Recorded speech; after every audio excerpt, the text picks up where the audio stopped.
1960। Hello दोस्तों, मेरा नाम रिक स्टीव है। शायद आप मुझे जानते होंगे। अगर नहीं जानते तो आज अपनी कहानी के अंदर आपको अपनी पहचान बताऊंगा। तो आप मेरे साथ इस सफर में चलना चाहेंगे।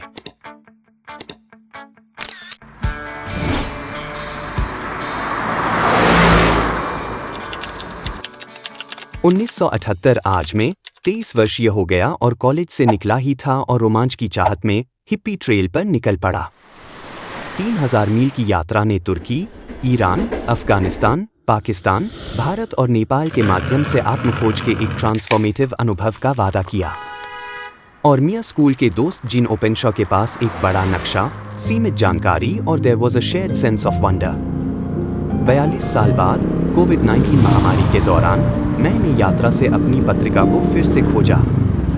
हिप्पी ट्रेल पर 2025 उनकी यात्रा का कच्चा, अनफिल्टर्ड विवरण प्रस्तुत करता हूँ, जिसमें फोटो और हस्तलिखित नोट्स हैं जो मियां शब्दों को जीवन देते हैं।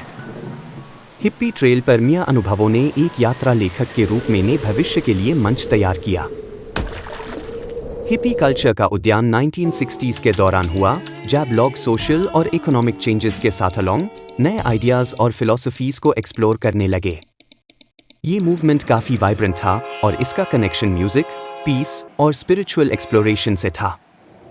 ये कल्चर प्राइमरीली अमेरिका से शुरू हुआ, लेकिन इसका असर यूरोप से लेकर साउथ एशिया तक गया, जिसमें टर्की, ईरान, अफगानिस्तान और इंडिया शामिल है। हिप्पीज ने ट्रेडिशनल वैल्यूज को चैलेंज किया और एक ऐसा लाइफस्टाइल चूज किया जो फ्रीडम, लव और पीस पर आधारित था। म्यूजिक इस मूवमेंट का एक इंटेग्रल हिस्सा था। बीटल्स, बॉब डिलन जैसे आर्टिस्ट्स ने ऐसे गानों का निर्माण किया जो न सिर्फ एंटरटेनमेंट प्रोवाइड करते थे, बल्कि सोशल इश्यूज, वॉर और लव की बातें भी करते थे। इसका जरूरी कनेक्शन वियतनाम वॉर के अगेंस्ट प्रोटेस्ट से भी है, जहां लोगों ने पीस के लिए आवाज उठाई। स्पिरिचुअल एक्सप्लोरेशन हिप्पीज के लिए भी खास था। बहुत से लोग भारतीय धार्मिक प्रैक्टिसेस जैसे मेडिटेशन और योगा में इंटरेस्टेड होने लगे। ये लोग इंडिया गए, जहां उन्होंने गुरु से सीखा और एक होलिस्टिक लाइफस्टाइल को अपनाया।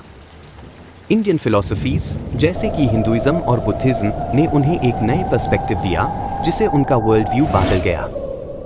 इस तरह हिप्पी कल्चर ने म्यूजिक, पीस और स्पिरिचुअल एक्सप्लोरेशन के जरिए दुनिया को एक नया रूप दिया, जो आज भी मॉडर्न यूथ को इंस्पायर करता है। ये एक ऐसी मूवमेंट थी जो लोगों को एक साथ लाई और उन्हें सोचने पर मजबूर किया कि दुनिया को कैसे बेहतर बनाया जा सकता है। आपने ट्रेल पर चलने वाले ट्रैवलर्स ने सचमुच अनोखा अनुभव किया, जहां उन्हें अलग अलग कल्चर्स और ट्रेडिशंस का सामना करने का मौका मिला।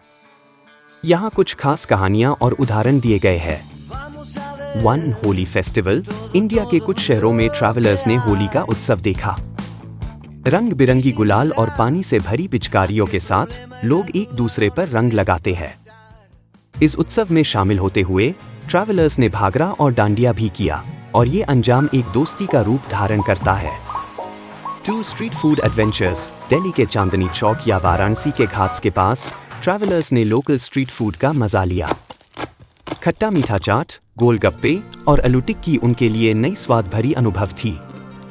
ये लोकल डेलिकेशीज खाने से उन्हें कल्चर का एक हिस्सा बनने का मौका मिला।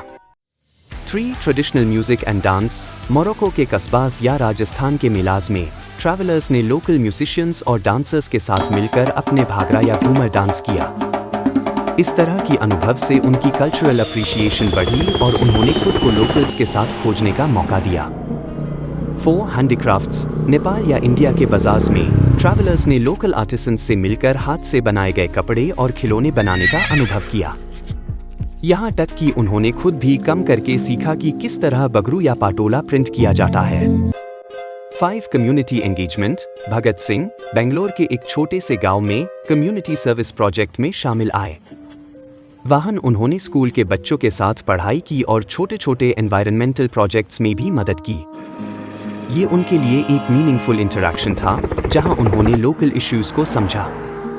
इन सब अनुभवों के द्वारा मैंने न सिर्फ अलग अलग कल्चर्स का सामना किया, बल्कि उन्होंने खास दोस्ती और यादगार पल बनाए।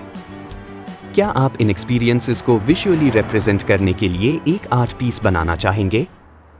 हिपी ट्रेल का सफर असल में आसान नहीं था। ट्रैवलर्स को कई चैलेंजेस का सामना करना पड़ता था।